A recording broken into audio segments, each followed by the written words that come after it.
I'm in my new place. Okay, where is in the Lantau Island? Yes, it's just the next village. It's not very far away from the old place. Okay, It's just 2 minutes on a bus. okay, But it's understand. just been a very tiring 2 weeks, basically. Hmm. We started 2 weeks ago, Hmm. moving things with a bit of help from people in their cars, Okay. and then we did the main move last Friday, Hmm. and then we had 3 days Hmm. staying in our old house with no furniture and nothing, basically. Okay. Nothing in, no cookers and anything like that. We had 3 days of just all of us sleeping on one bed that we left there, and no sofa, nothing, just sort of sitting on the floor for a few days, Okay. which was a bit difficult. But and then we moved in on Monday because Monday was the 1st of July, Hmm. and that was the day we planned to move. My wife checked with her family Hmm. what is a good day to move, and they said that that was the auspicious day. Do you know, like Chinese people have it's just the same as what Chinese people have like a good day to move or a good day to do something. Do you know what I mean? Yes, but Muslim also have this. Muslim, your wife is Muslim, Yes. really? Yeah, I think probably most Asian countries have pay attention to different dates, you know? Yes. Not just about moving, just generally, for example, maybe a good day to get married or something like that, right? Yes. Just like I'm sure when you got married, you consulted somebody to check if that day is a good day. Is that right? Yes, in Asia traditions, we have this custom. We have this custom. Yeah, We will check the calendars and to that's right. see.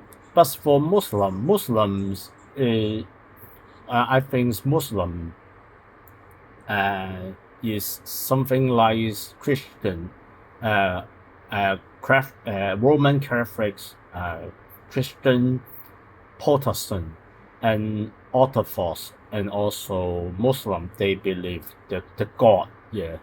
But maybe for in the Southeast Asian Muslim difference, I think. Yeah. I mean, I'm not sure that it's in really about. Christian, I don't think it's really about the.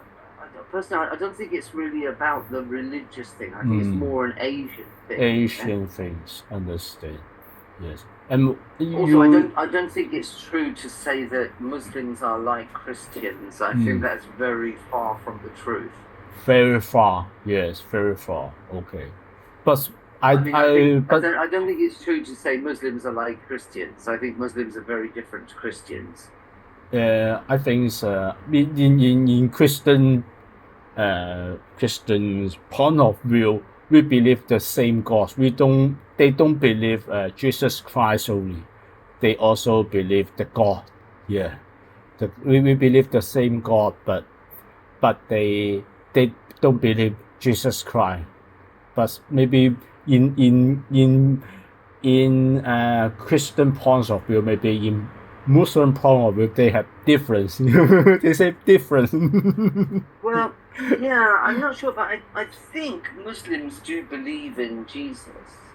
But they don't think Jesus is God. We believe Jesus is God. They think Jesus Christ is a very respectful person, respectful great person, but they don't believe Jesus Christ is God. Difference, yeah. Yeah, I agree. They believe Jesus Christ, but they think Jesus Christ is a very great leader. Is a great leader only. Jesus Christ is not a God. But for Christian same thing. The God is the God. The Godfather is the God, and Jesus Christ is the Son of the God. So Jesus Christ is also the God. Yeah, we have difference. Yeah, yeah. Yeah, Why do you move the house? You bigger. You need bigger house, bigger place. no, no, Mm, we've actually moved into a smaller place. mm, Um, not it's a bit sad for us because normally we would like to move up in the world, but actually we're moving backwards because we can't afford the rent in our old place. It's just ridiculous that I spent so much of my salary. Most of my salary was spent paying rent. It's just too much. So how much the rent? How much the rent? 17,000 in month. Yeah. Your last house 17,000. And this one is 9,000.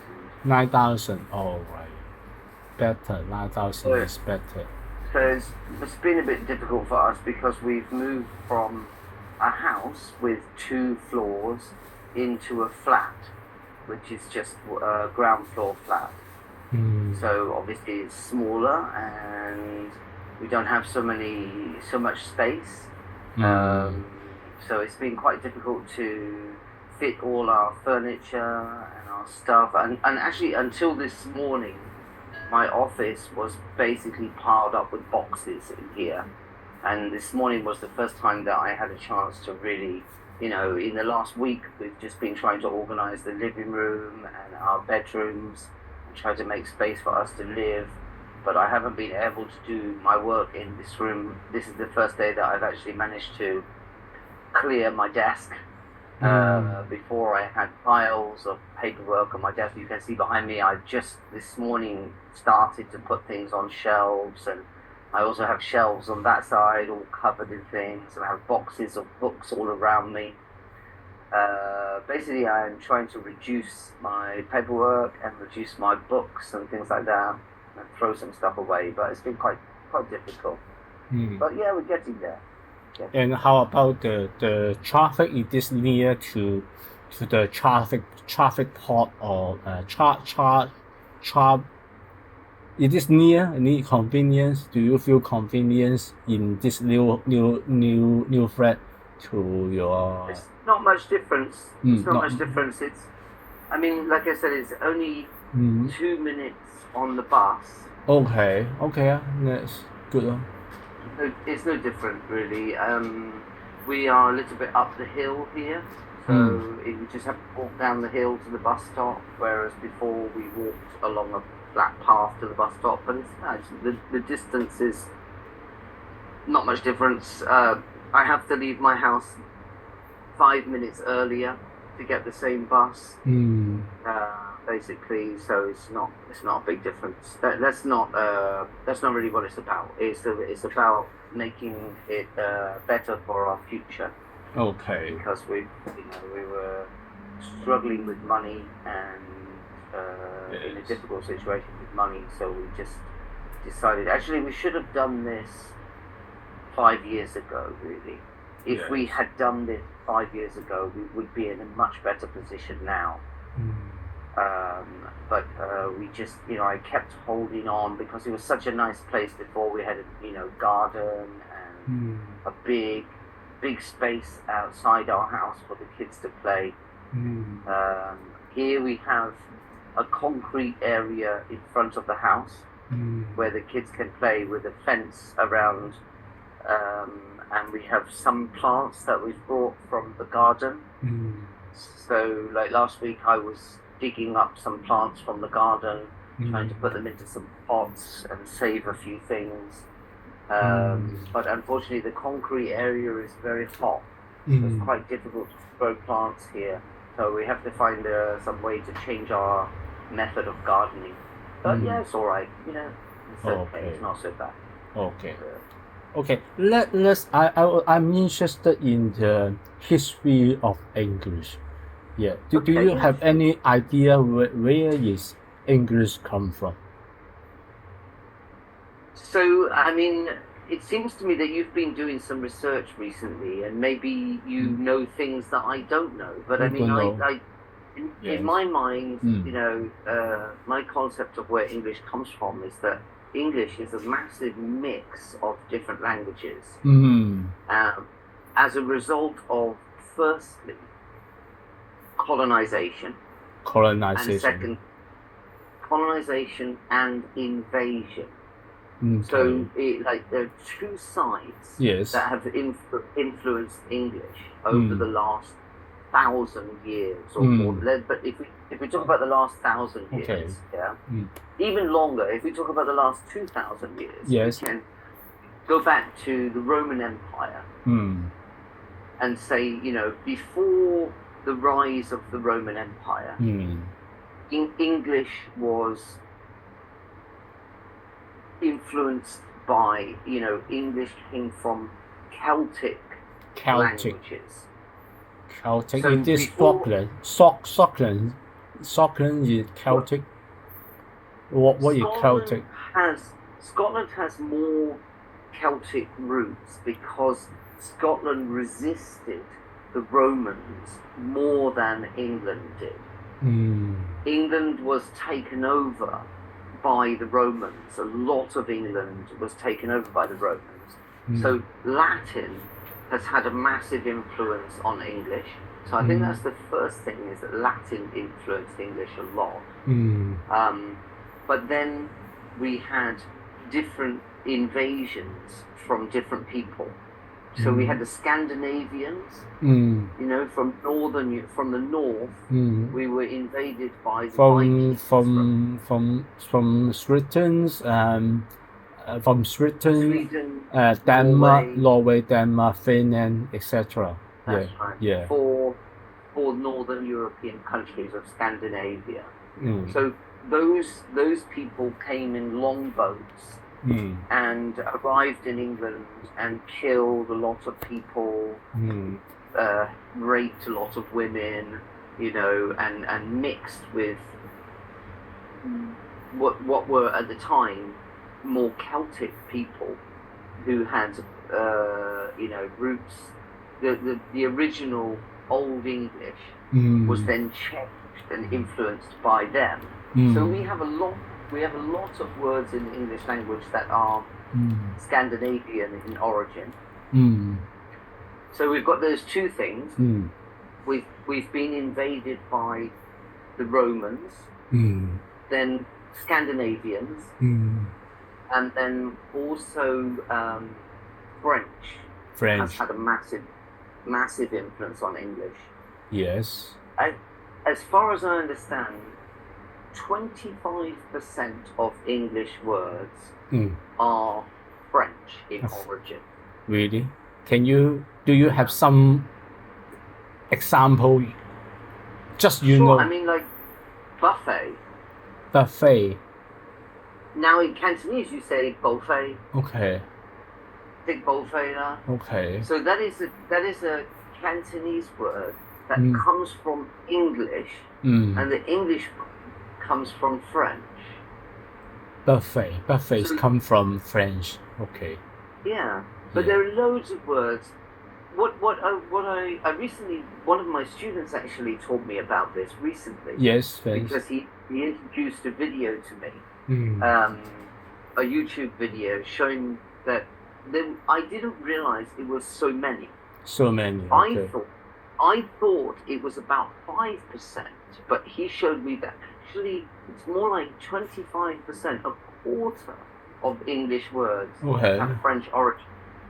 And the reason for this, the thing is that these 25% of words are not words that we use every day. They're not the common words. Okay. They're words that were used by people who wanted to impress others. People were influenced by the Renaissance. You know the Renaissance? No. Can you type this? Sure. I haven't opened it. Can I just use the chat box? Okay. Yes. Yeah. Chat box. Yes. Yeah. I haven't really got my computer sorted. I can't find my mouse. Okay. But anyway, the Renaissance. I don't know when the Renaissance was. Is it? Was it like the Middle Ages?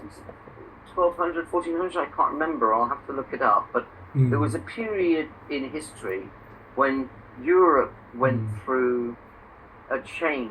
I'm just going to look it up when it was, Renaissance.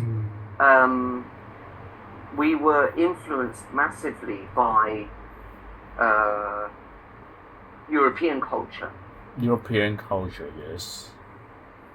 Okay. Period of history. 15th and 16th century. Okay. So like 1500, 1500s, Okay. something like that. Okay. So let's say 500 years ago, a lot of British people who wanted to seem very cultured and civilized used a lot of French words to show off. And they adopted a lot of French words to make themselves sound smart. So that means that a lot of our more, like the word Renaissance is a French word, and we don't have an English word for that. So we were in, when there were the times of Bach and Beethoven, Mozart, the big composers of music. So we thought that those people were amazing, and the upper class British people and the nobility. You know what nobility means? No, can you type this? Sure. Nobility is like this. The nobles Okay. Wow. are the lords, ladies, earls, dukes. Okay. All these people who are the top levels of society. Okay. The knights, all the people who were appointed by the kings and queens of England to be the controllers of different areas of land, different parts of the country, and were given land by the king or the queen at different times in history.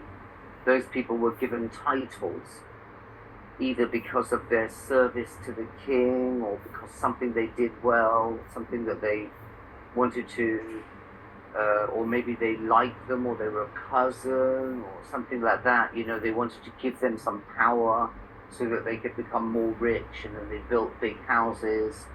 So those people were greatly influenced by European culture, and so they adopted a lot of French words to show off to each other. Okay. I read some history said France was very strong. France was very strong, perhaps 1,000 years ago. So different parts of European country claimed that they speak French.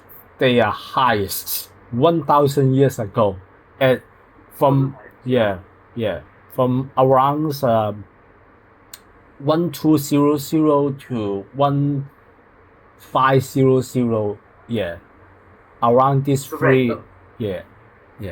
Can I just correct you? Because we don't say dates like that. We don't say the years like that. 1200 to 1500. Yes, 1200 to 1500. France kingdoms was very strong. So you are correct. Yeah, the higher class of the European countries include the cave. It is called cave. You just told me several myths. The cave. The kings who gives the nobles. Nobles, yeah. Nobles. The cave. Cave. Sorry, I don't know which word you mean. Cave. The cave means no cave. Dukes, earls, lords. Is that what you mean? Lord. The lord. Lords, right? Yeah, the lord. Yeah, the lord. Okay. Yeah, go on. The lord. They speak French. They are highest. Yeah, even in Spain, in Italy, or in any parts of European country. Yeah, so French language influence was the most influential language. Influential language. Yeah. And also, like you said, Italy. Not. I mean, I don't know which time Spain was very powerful, but there was a time in the last 1,000 years when the Spanish Armada, the Spanish were quite powerful, but also Italians because of Rome. I mean, if you go to Italy and you go to the big cities like Rome and Venice, I mean, you know, they are beautiful and the buildings are magnificent. You know, I mean, they're really something they showed off a lot with their money and their wealth. You know. So you're absolutely right that there were times in European history that Italy and Spain and France, and I mean, if you look at Paris, I mean, Paris is a beautiful city with great history, you know. You know that English people and French people are not really very good friends. Are not really good friends. I know, but what are the reasons? On your opinion, what are the reasons? Well, I mean, we've had quite a few wars, but also because, you know, because we're so close. You know, there's only the British Channel. We call it the British Channel. They probably call it the French Channel. Okay. You know, Okay. if you look at